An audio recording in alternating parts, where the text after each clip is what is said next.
Did you guys know that by becoming a subscriber of the Suzanne Venker Show, you get bonus episodes regarding things like stories about my own marriage, answers to questions about other people's marriages and relationships, and commentary on current events that undermine marriage and the family.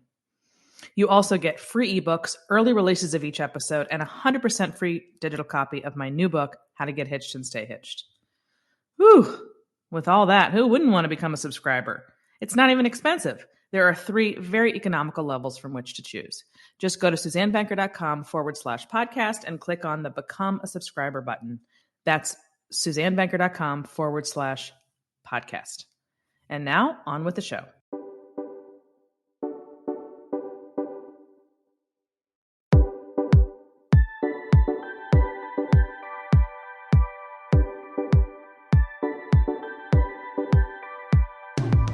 From the magnificent Midwest, it's the Suzanne Venker Show, where men and women are equal in value but wildly different by nature.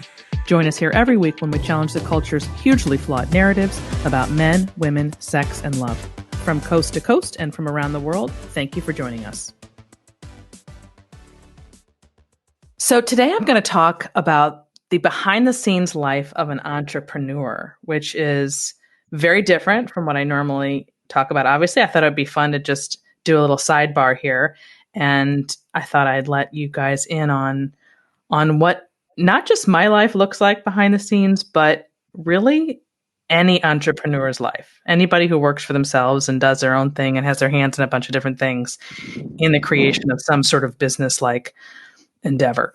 Get a lot of questions about it, and just thought I'd take a podcast episode to do that. So I can't do it without inviting my podcast producer / assistant extraordinaire, Kelsey Roa, who is on the line because she too is an entrepreneur, and she was before I ever came into her life. So we're not necessarily going to talk just about being a podcast person or a coach, but just entrepreneurship in general. So welcome, Kelsey. Thanks for coming on.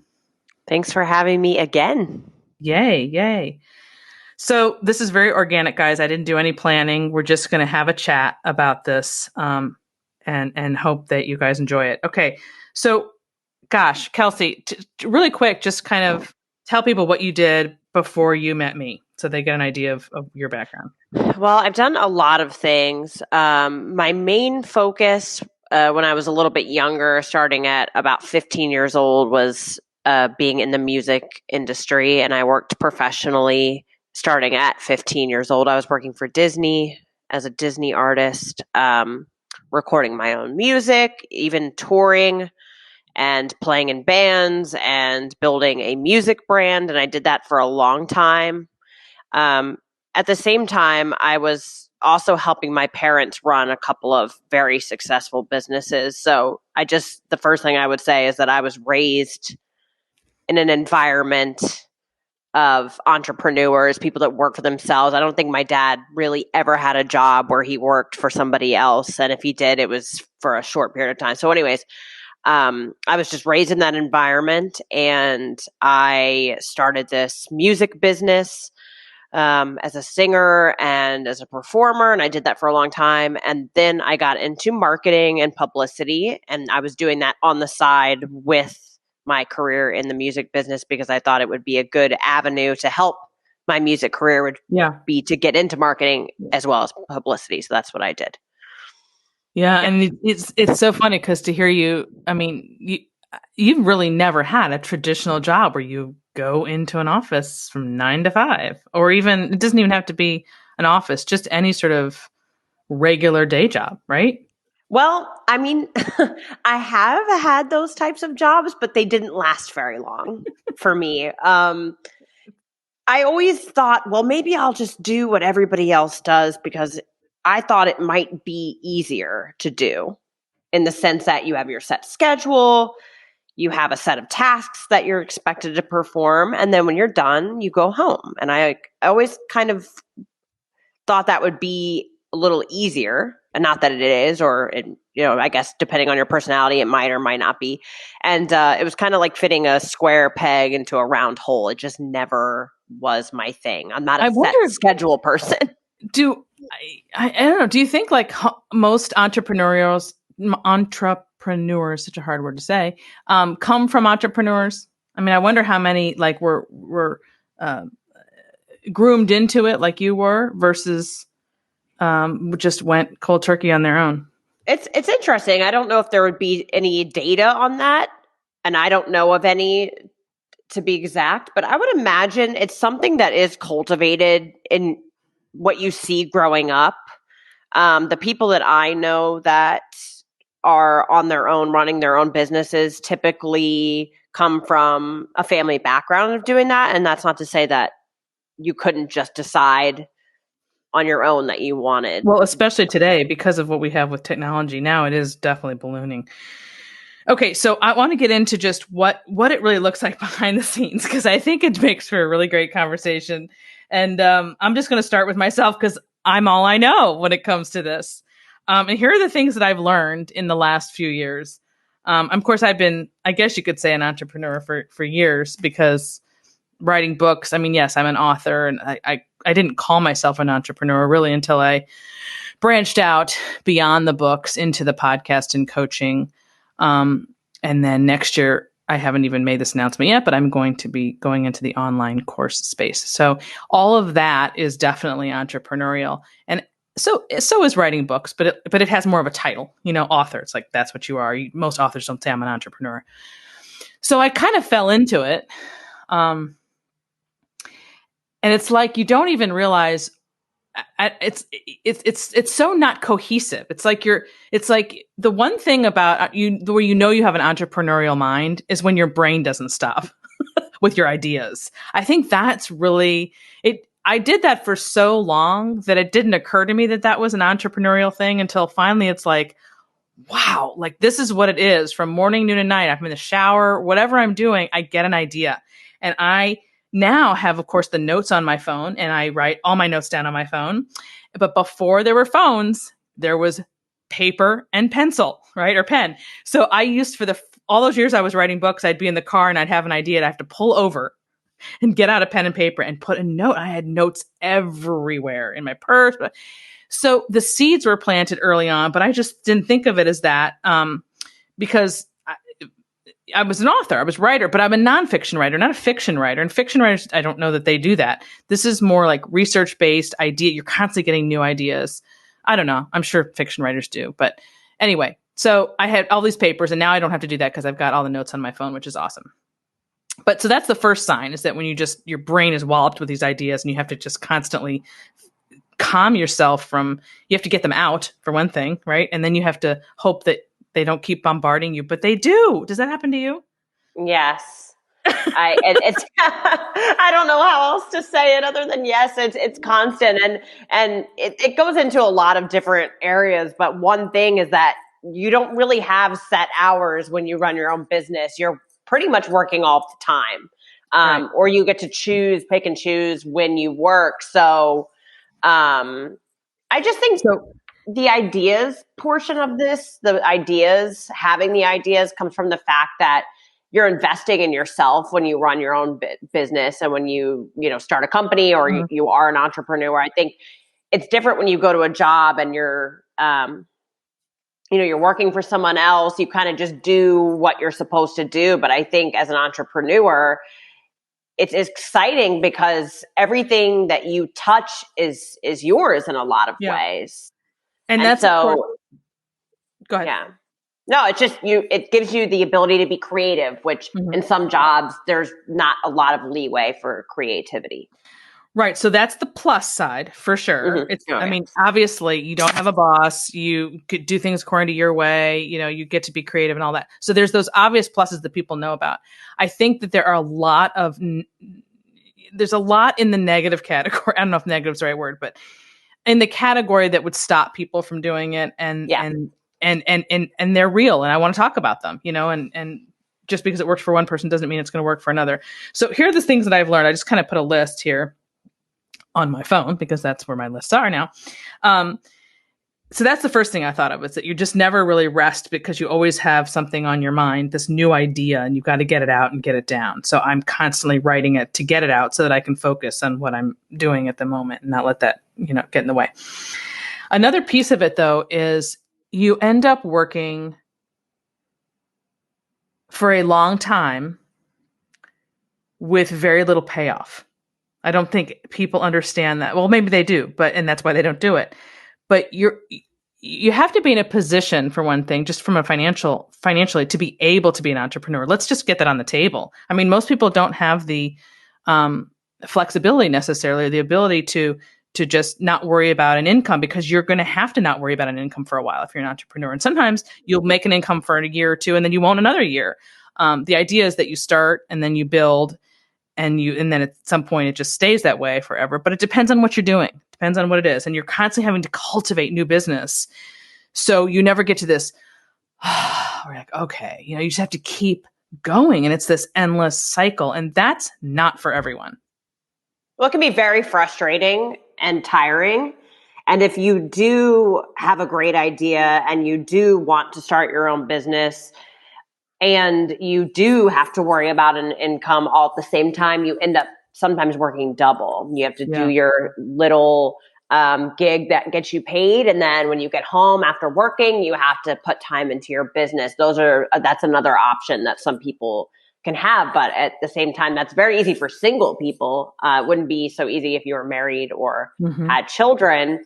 If you're alone, you can come home and work on your business. But if you've got family or obligations outside of work, it makes it very difficult. Yeah. So that's interesting that you brought that up. So as I'm sitting here right now at home, which is an unusual space for me these days, because my husband also works from home, but he used to travel and go out a lot, and he'd be in and out even though he was home based. But since COVID, he literally does not leave the house. I mean, has not.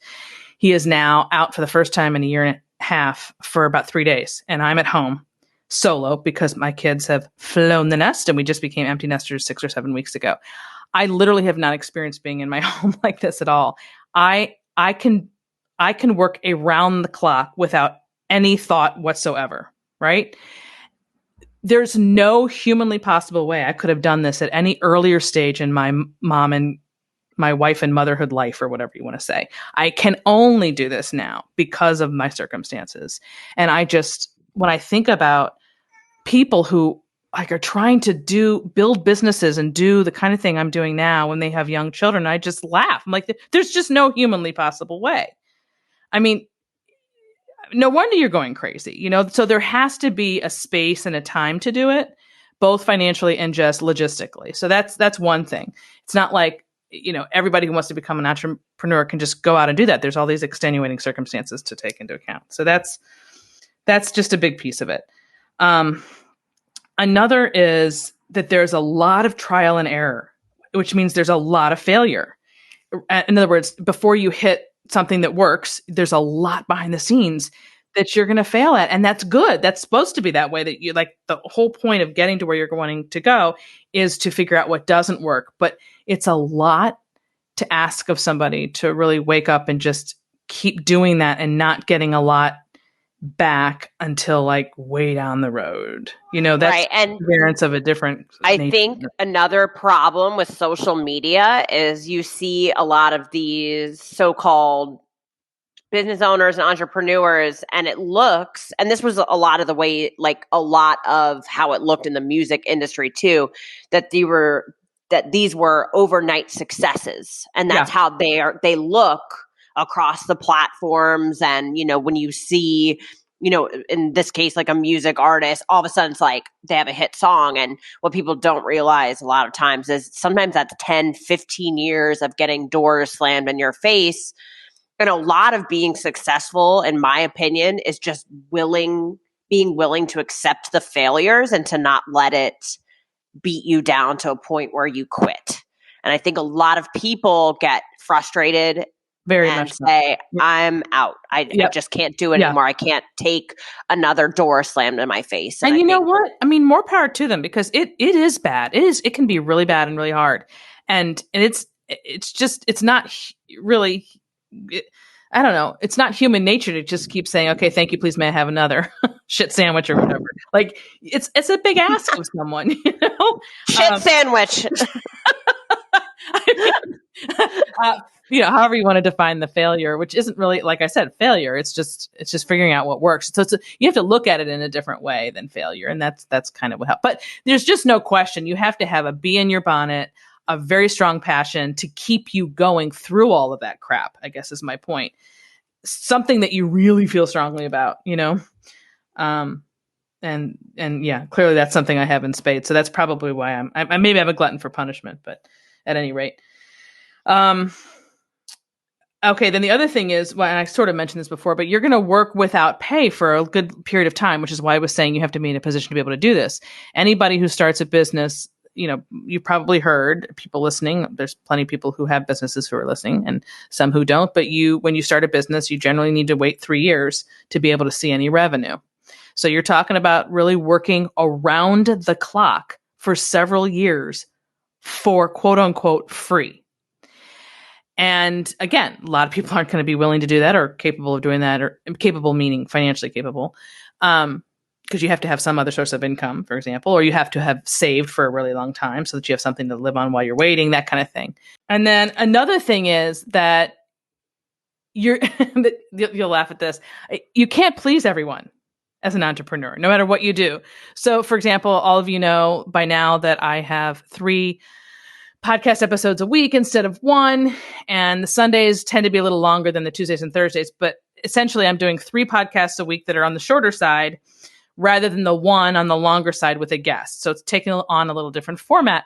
And some of the comments I've heard are, these are too short, right? And then the next day I'll get on there, this one was too long. And it's the same one. It's the same episode. So you got to roll with that because you're not going to be able to appease everybody and make everybody happy. So that's another thing about if you're concerned with making people happy all the time, you're going to struggle. Right. And that's another problem with social media, not to get off on that tangent, but people have so much access to you and people have to see it, in your case, have to see it this way, that this is free content. Mm-hmm. They're getting essentially relationship coaching, great advice, all in this format that is free. And they have a choice whether or not they want to become Patreon supporters or support the show. But you're giving away a lot of amazing free content. And I don't think people realize the amount of work that goes into creating that content. And then you have to pay someone like me to help you produce the content. And there's just a lot of behind the scenes work that goes into, especially what you do, because I've gotten to see it from a bird's eye view. I know. And it's just,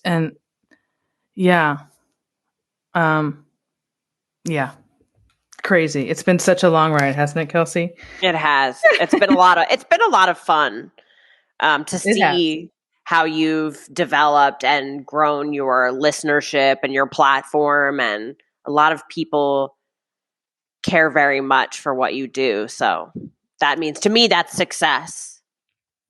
Yeah, I can't tell you how much it means to me to hear from. I mean, if it weren't for hearing from people as often as I do, I mean, literally daily at this point, it's astounding and it's so satisfying. And I just love it, love it, love it, love it. Makes all the other stuff that we've been talking about worth it.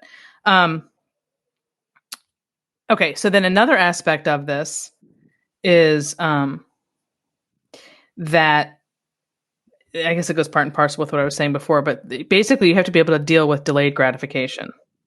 Because you're going to end up working without, and I'm not talking about just pay. I mean, like, it's like you're constantly creating stuff that you may not use or be consumed by anybody for months, sometimes even years. So you're like building stuff that's so overwhelming and your hands are in so many things. And somebody might not see it for 6 months. Which means it doesn't mean it's not going to be used, but it feels so when you're doing a lot of that and you can't get it out right away. Or it's like, for example, for me, it's like I was working on a book combined with the podcast, combined with coaching. And now I have this online course that I'll be doing next year. And I had to get I had to pull back a bit and I have to get very scheduled and be okay with just accomplishing what feels like a very, very small amount in a given day, given everything that I'm doing. And so like delayed gratification is a massive part of this.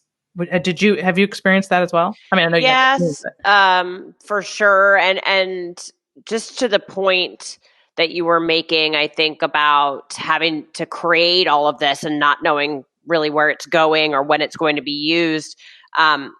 One of the things that makes being, I call it entrepreneur or a freelancer or a business owner where you work for yourself, is that you have to be very disciplined with your time. And it's very easy.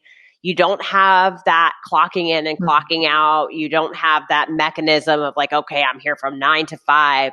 You have to be very disciplined with your time. Not everybody is able to do that. Not everyone has it in them to be that disciplined. You can't let outside factors in your home or anything that's going on around you distract you. And that's another thing about this that makes it hard for people. And sometimes it's even challenging for me because for a while, like during COVID, my husband's a musician and we both work from home, and that can be very distracting. That's a whole episode right there.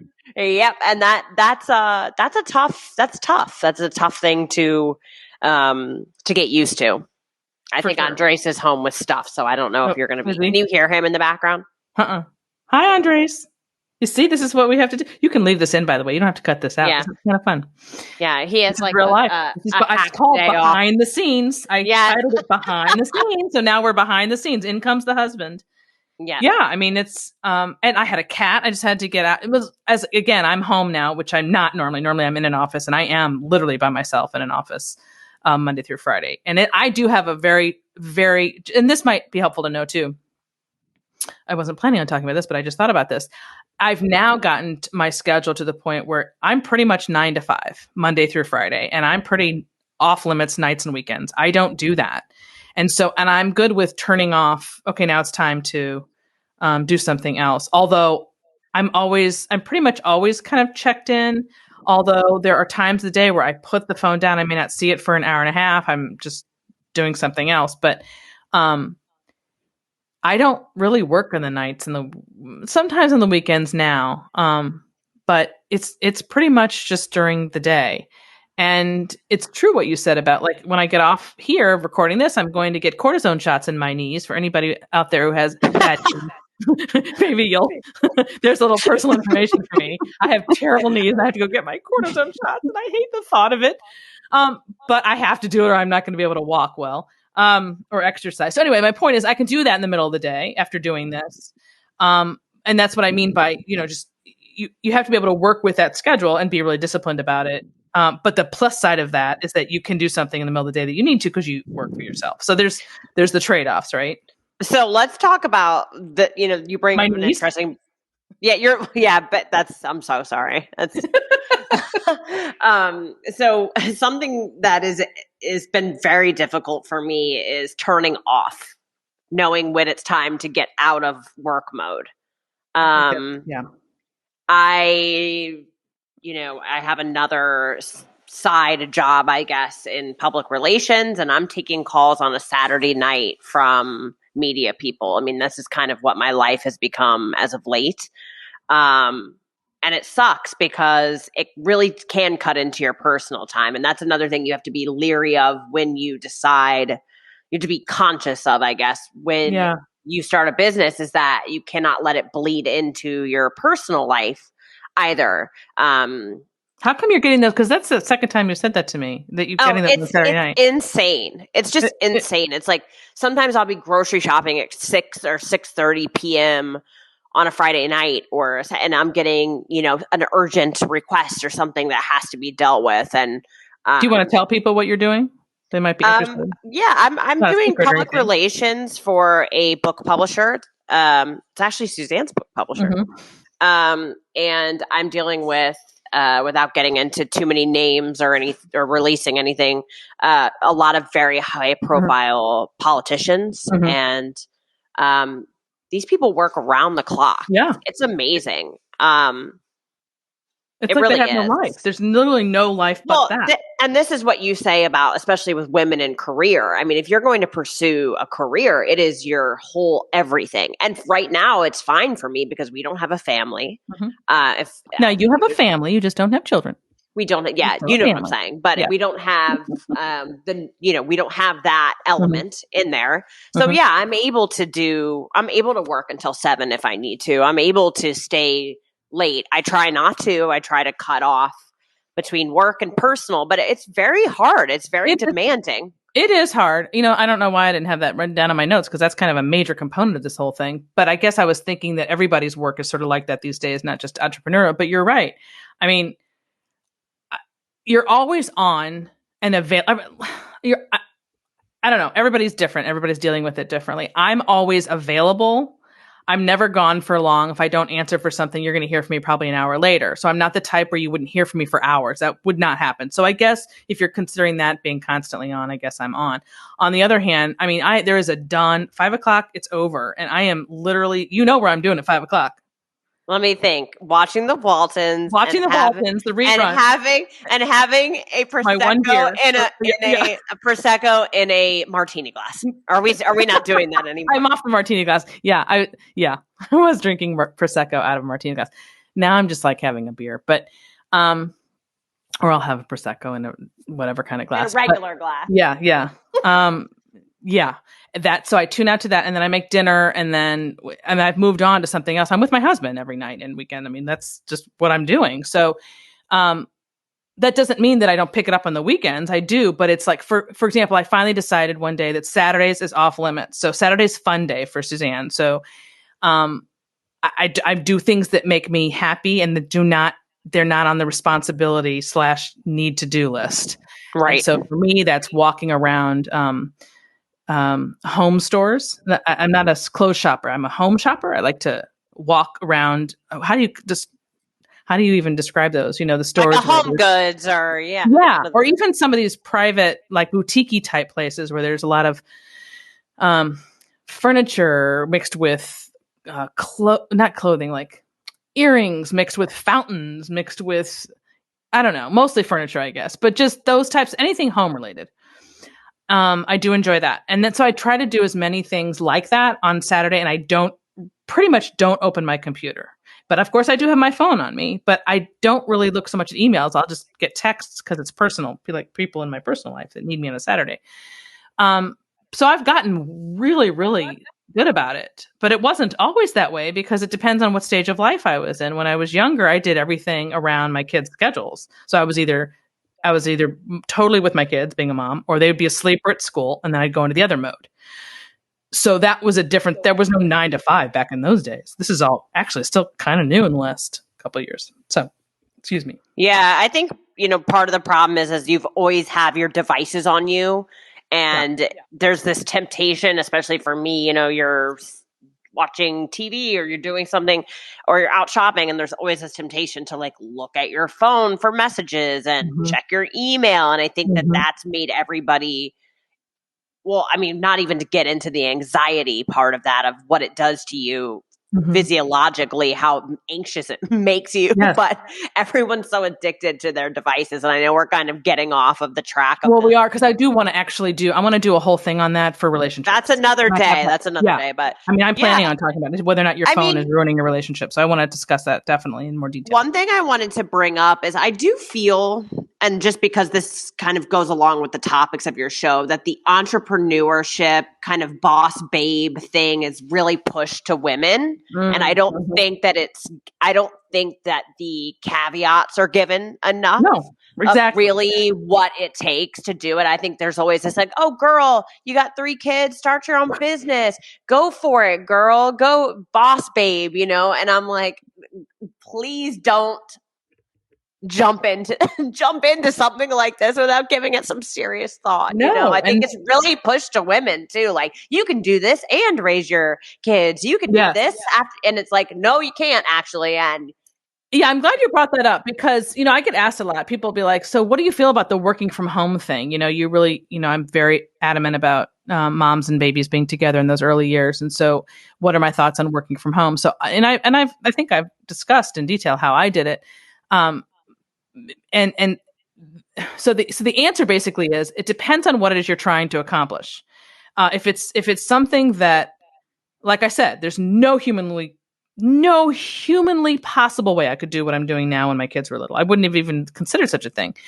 Uh, so there has to be the right time and place for it. So what is it that you're trying to get accomplished? Are you cooking for a business and you might be in the kitchen anyway with your kids and you're like, I mean, I don't know. It depends on what it is and how much of the business. Are you talking about starting a business from scratch? Or are you talking about doing a little side thing where maybe you're selling cookies to certain people in your neighborhood? There's just so many variables, some of which are workable when you have young children or even children, even if they're older. Some of which aren't. So it's too hard to make like a blanket statement about it, except to know that anything that's going to take you away more than, 10 hours a week in your head from what you're doing is going to be problematic when you have little ones pulling at you whose needs are all consuming and around the clock. And if you can do whatever you need to do around their schedule, like I was able to, again, it was writing. All I was doing was writing. I didn't go out to sell anything. There was it was doable. So it just kind of depends. But this idea of building a business, like you just do that on the side. No, like that. Sorry. It's so crazy. It's crazy. It's a terrible message to send without adding in those caveats. So I'm glad you brought that up because that's really a huge component of this. And then finally, there's just this aspect of if you have a lot of backing, some people, keep in mind that when you see some people who have businesses, I don't know, they might have some sugar daddy or some big like pot of money that they can live on for 10 years. And it doesn't matter because they can put all this money into their business, which is going to make it work a lot faster than somebody who's like, I'm laughing thinking of you going, Suzanne, can you please spend some money on your business over the years? I mean, I'm much more steady and better about it today, but there was a time when I'm like, no, that's too, it's, you don't have, you have to, it's just the people, if there's doing it from scratch and there's doing it with backing, I guess is what I'm trying to say. Does that make sense? Yes, absolutely. And like I said in the beginning, a lot of what you see online and in social media, you don't know the backstory of how that person got to where they did. And I'm of the mind and the belief that the people that are successful, it wasn't handed to them. There's this whole thing like, you don't deserve that, or when you work, people work hard and you get rewarded when you work really hard. That's what how I feel about it. It's just, I'm just starting to see a little bit of success in my life, and it's minimal probably to some people, like like a Mark Zuckerberg, dare I speak his name, or some of those people that are billionaires. But for me, it's I started from nothing. I don't have a college degree. I didn't study anything in particular. I was just scrappy and a good communicator, a hard worker, willing to put the time in. It's a tough life.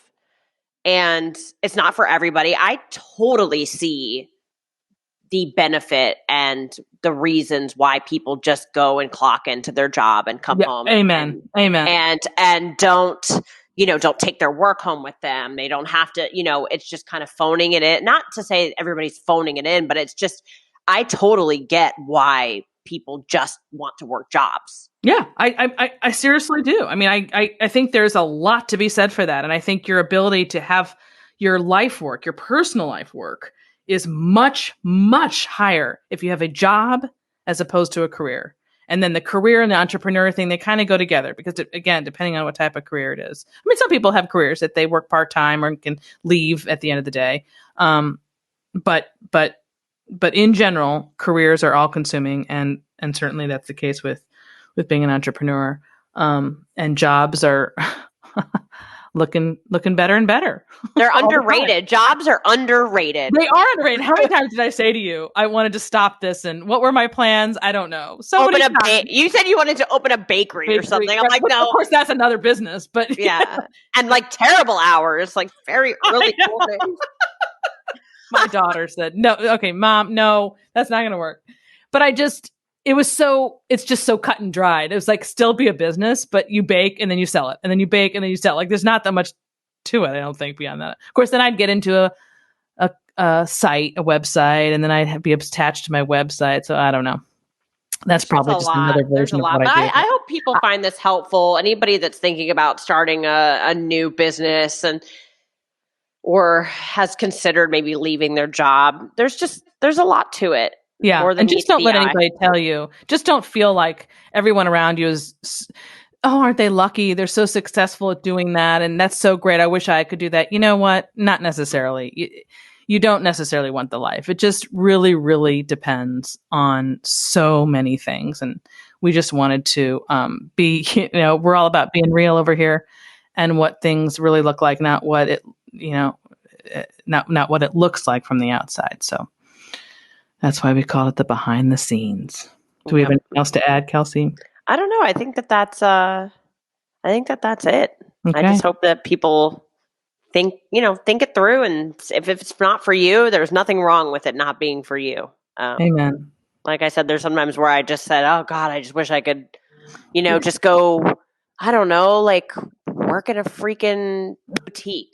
Yeah, right, exactly. And just retail, just any kind of retail. Yeah, and just, I mean, I know retail. Oh, I know what it is. Oh, you guys are going to laugh. You know what it is that I think about doing? What? I want to work at my local grocery store. Now, hold on for a second. When I was in college, I graduated from college, and I graduated in education. I was a teacher, and my school year hadn't started yet. So teachers pretty much have to work in the summer, at least back in the early days when you still need money. And I worked on Beacon Hill in Boston at a little boutique grocery, like a tiny grocery, and I was the checker. Okay. I really loved that. I liked that. I love talking to people, and it just worked. I worked several jobs in retail, actually. And I was also a great waitress. I was a really great waitress. I can see that because you're very, very particular and very... Yep. Yeah, yep. And I move fast, and I love giving people their needs and like, well, okay, what else do you need? What else do you need? What else do you need? I can deal with all types of personalities. You can't really piss me off too much unless, it's really bad. So it's just, I was a great waitress. So I do dream of being a waitress. Maybe that's the one that I forgot. Maybe that's what you'll do in your retirement someday. But, you know what? She's done. No more podcasts, no more coaching, no more courses. She's now a waitress. Yeah. Could you imagine? One more thing, actually, let me just bring up one more point, and then we can shut it down. But another thing, like you were saying, you liked interacting with the people. I get to interact with people, but it's via email, it's over the phone. It's kind of a lonely life too when you're pursuing this. Oh, great point. Thing. There's not a lot of, it depends on the type of business that you're trying to build or what you're pursuing. But a lot of times the life of a solo business owner or, a content creator in your case, it's a kind of a lonely road. Oh, yeah. My daughter tells me all the time she couldn't, there was no amount of money that she could be paid to do what I do because there's just not enough being out in the world, and interacting with people in that way. Of course, I do talk to people all day of a different sort, but it's always, of course, it's behind a camera, or it's on the computer, and it does get old. So whenever I go out at the end of the day and I'm out in the world, I'm like, well, maybe I want to be out here. Oh my gosh. Reject the green grass syndrome. There you go. That's right. There you go. Okay, darling. Thank you for coming on. This was fun. I hope everybody liked my little sidebar from my normal topics. I just thought it would be kind of a fun thing to do. All right. We'll talk soon. Okay. Talk to you later. Bye, guys. And that ends this hour of the Suzanne Venker Show. Before you leave us, I'd appreciate it if you'd take 1 minute to give us a review at Apple Podcasts or whatever platform you use. If you've done that already, or if you can't leave a review on your podcast player for some reason, please consider sharing the show with a friend or a family member. Word of mouth is the primary way we get the word out about the Suzanne Venker Show. Thanks for listening, everyone. Have a great week.